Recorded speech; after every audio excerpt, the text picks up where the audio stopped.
about a very important topic from ICSE Physics, that is machines.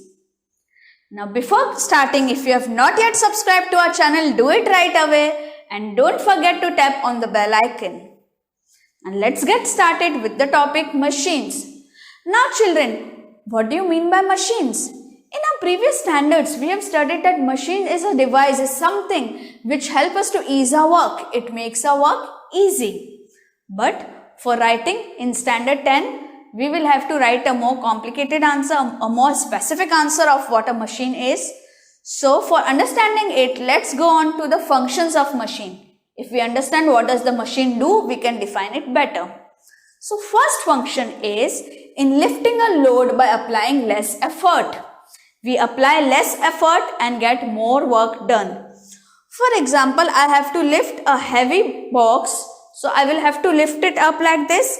But if I use a machine like an inclined plane or an iron bar, then I can apply less effort and get the same work done.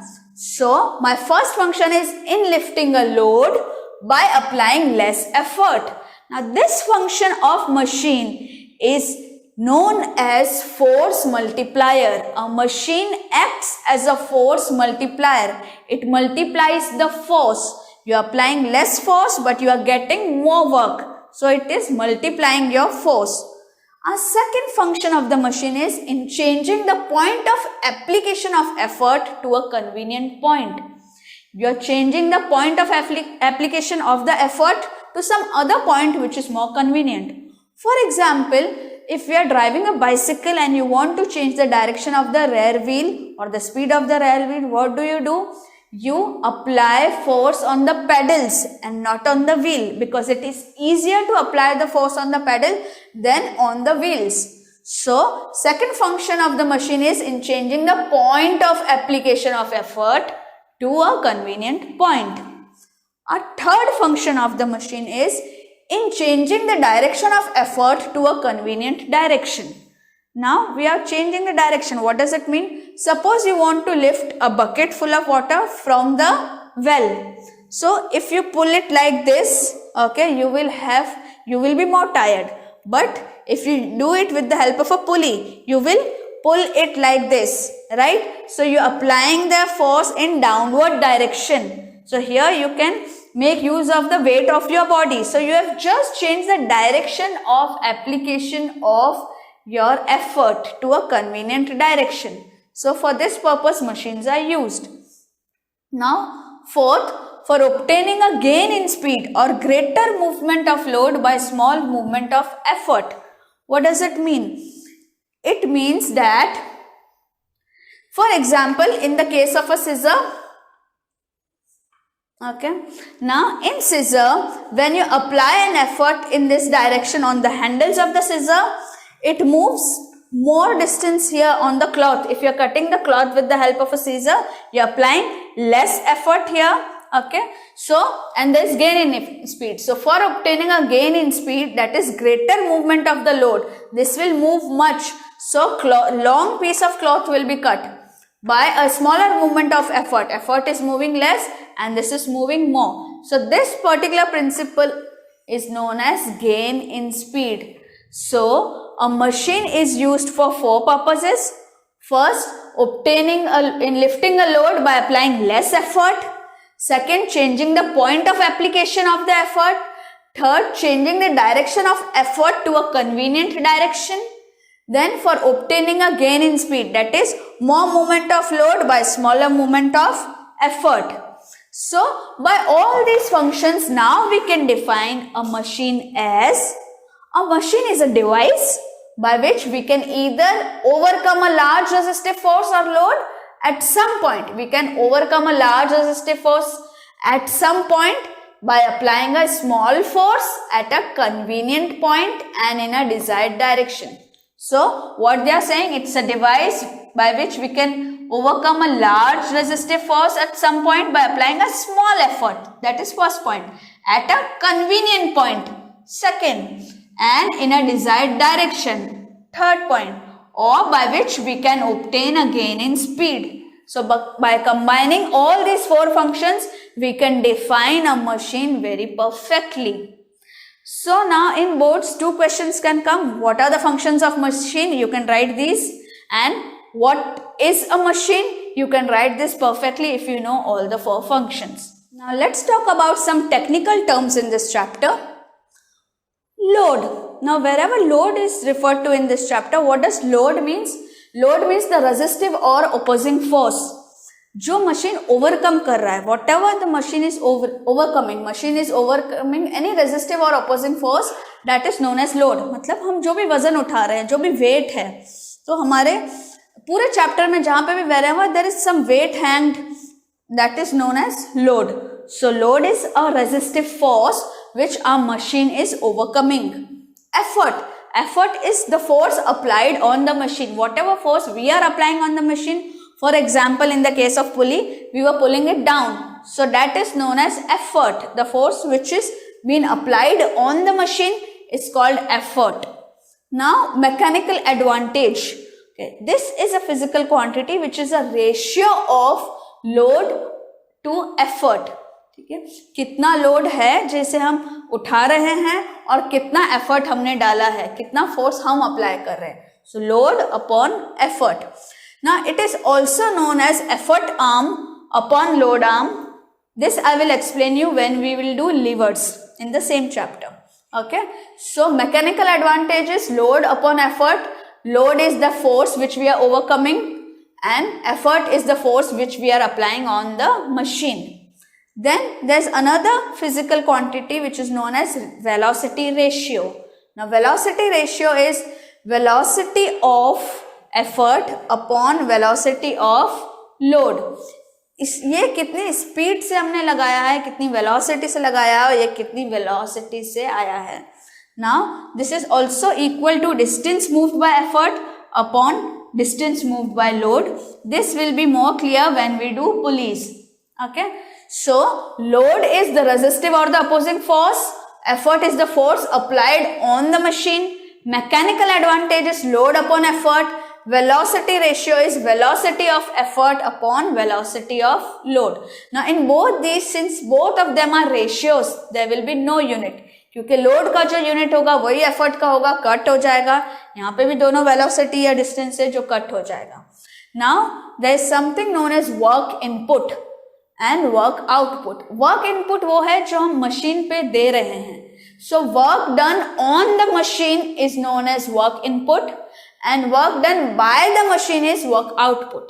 Now input कौन देगा? Effort. ठीक है. So work done on the machine by the effort is known as work input. On the machine we are doing, और machine से हमें क्या फायदा मिल रहा है, that is work output. That is work done by the machine on the load. उसने load पे कितना काम किया, उसको कितना उठाया, that is work output. तो ये जो हम मशीन पे लगा रहे हैं, work on machine, this is work done by machine. Okay. Now efficiency. Efficiency of any machine is कि हमने कुछ अगर उसको काम दिया है, कुछ हमने उस पर काम किया है, तो उससे हमें कितना काम मिला. तो अगर हमें ज्यादा काम मिलेगा कम काम देने पर, तो हम कहेंगे मशीन बहुत एफिशिएंट है. Right. So what is efficiency? Efficiency is the ratio of work output upon work input. जितना ये कम होगा डिनोमिनेटर, वर्क आउट इनपुट जितना कम होगा, मतलब हमने कम लगाया और हमें, तो ये एफिशिएंसी उतना बड़ा होगा. Right. This is less, efficiency is more. Work output is more, efficiency is more. So efficiency is directly proportional to output, inversely proportional to work input. Obviously जितना काम ज्यादा कर रहा है मशीन, ज्यादा एफिशिएंट है. जितना हमें कम मेहनत लगानी पड़ रही है उतना ज्यादा एफिशिएंट है. Right. Now efficiency is most of the time expressed in percentage, कि कितना परसेंट एफिशिएंट है. तो we'll do nothing, just work output upon work input into 100. That will give you the percentage. Now you must always remember कि whenever we are talking about any machine, there will be friction between its moving parts and the moving parts will also carry some weight. So always due to friction and weight of the moving parts, your mechanical advantage and your efficiency will change. They will decrease because of the friction and because of the weight. But your velocity ratio does not have any effect. due to the friction and weight of the moving parts, because velocity ratio is only the velocity and the distance traveled. Okay, it has nothing to do with the weight. Okay, so when due in practical conditions, there will be always be weight of the moving parts and there will always be friction between the moving parts. So because of these things, there will be a change in mechanical advantage. Mechanical advantage will decrease and efficiency of the machine will decrease, but velocity ratio remains same. Now let's learn something more about the principles of machine. Now here, what is an effort point? Now kids, effort point is a point where energy is supplied by the effort on the machine, right? At that point where the energy is supplied, where work is done, is called effort point. Load point is the point where energy is obtained from the machine. Now input energy, जो energy हम supply कर रहे हैं, input energy is work done at effort point, because हम effort point पे work कर रहे हैं. So work done at effort point is effort into displacement of the point of application of effort. So we can write input energy is E into dE. E is effort and displacement of the point is dE. Okay. Now output energy will be the work done at the load point. At the load point, load पे जो काम हो, load से जो हम काम निकाल रहे हैं, output energy, work done at the load point, machine जो लोड पे काम कर रहा है, that is output energy, work done at the load point. Okay, so that is equal to load into dl, right? Load into displacement of the point of application of load. Now students, after studying about the input energy and output energy, let us understand what an ideal machine is. An ideal machine is that machine in which there is no loss of energy due to any of the reasons. There can be few reasons of energy loss. Okay, so I will discuss the reasons for energy loss, but an ideal machine is the machine in which there is no energy loss, and whatever work we are doing on the machine, we are getting the same amount of work from the machine. So the effort applied on the machine and the load that we get out of the machine is same. So in an ideal machine, we say the efficiency is 100%. We read efficiency. What was efficiency? Efficiency was work output upon work input. तो हम जितना input work दे रहे हैं, उतना ही output work हमें अगर मिल रहा है, तो वो होता है ideal machine.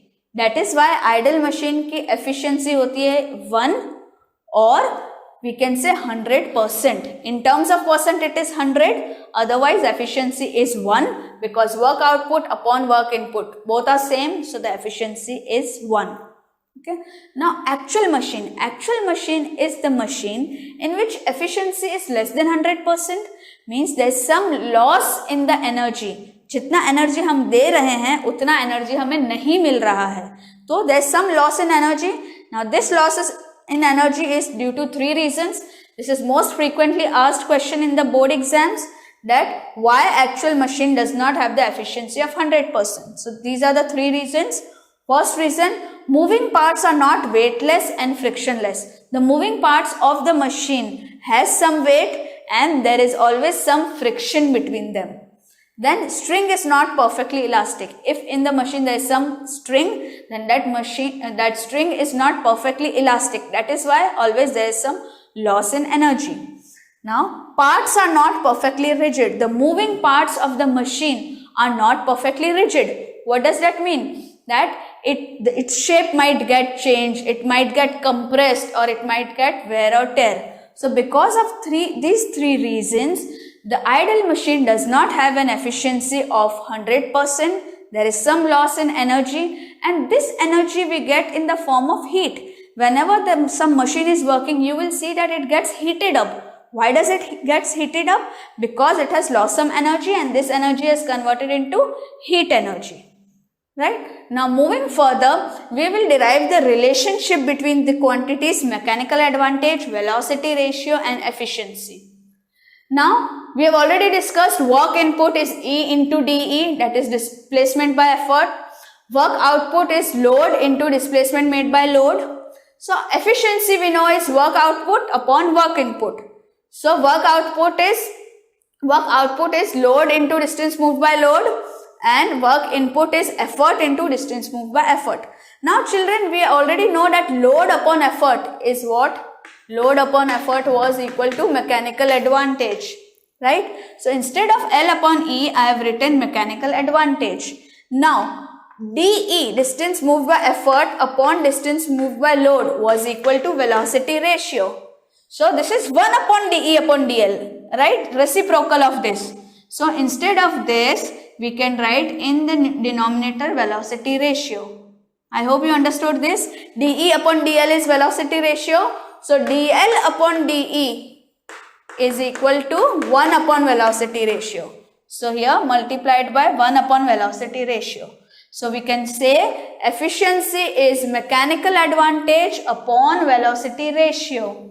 Or velocity ratio is mechanical advantage is velocity ratio into efficiency. So if in exam they ask you the relationship between these three quantities, this is how you will derive it, right? Now in case of idle machine, you know, in case of idle machine, mechanical advantage is equal to velocity ratio, because I told you in idle machine there is no loss of heat. So the efficiency is 1. Okay. So here if we put efficiency as 1, so mechanical advantage becomes equal to velocity ratio. So in idle machine, mechanical advantage is equal to velocity ratio because efficiency is 1. जितना काम हमने machine पे किया था उतना ही काम machine ने किया, तो efficiency 1 हो गई. तो mechanical advantage और velocity ratio equal हो गए क्योंकि ये 1 है. Now in real machines, in actual practice, in practical machines, what happens is there is some loss in heat energy. So this efficiency is not 1. Okay. So always mechanical advantage is less than velocity ratio in our actual machines because efficiency is less than 1. Right. I told you whenever there is weight or friction comes into picture, there is loss in energy. At that time mechanical advantage and efficiency decreases, right? But velocity ratio remains same. तो velocity ratio the same रहा लेकिन mechanical advantage कम हो गया. So mechanical advantage is less than velocity ratio and efficiency is less than 1. It's also a very frequently asked question that in real machines, what is the efficiency? Is it more than 1, less than 1 or equal to 1, and give reason. Okay. So this way you have to say that in idle machine, mechanical advantage is equal to velocity ratio, whereas in real machines or in actual machines, mechanical advantage is always less than velocity ratio. One more thing I would like to mention here is, this is one of the favorite questions of the examiner. Now see, we know that mechanical advantage is load upon effort, and we know that for an idle machine, mechanical advantage is equal to velocity ratio. So just see here, whenever the mechanical advantage is more than 1, when it will be more than 1? When load is more and effort is less. Come effort में हम ज़्यादा काम जब कर सकते हैं, तो it acts as a force multiplier. So when does a machine act as a force multiplier? When the mechanical advantage is more than 1. Now, when the mechanical advantage is less than 1, it acts as gain in speed. And whenever the mechanical advantage is equal to 1, that is load and effort are same. जितना मैं effort लगा रही हूँ उतना ही load आ रहा है. The example of pulling a bucket with the help of a pulley. Okay, जितना मैं force लगा रही हूँ उतना ही वो ऊपर आ रहा है. In that case, it is used for change in direction of the effort. Right? So when mechanical advantage is more than 1, machine acts as a force multiplier. When it is less than 1, it acts as gain in speed in case of scissor. And when mechanical advantage is equal to 1, it acts as a change in direction. The same holds true for velocity ratio because velocity ratio is equal to mechanical advantage in case of idle machines. I'll explain you levers, pulleys and numericals of this chapter in the next series, in the next part of our videos. So keep watching and do subscribe us. Thank you.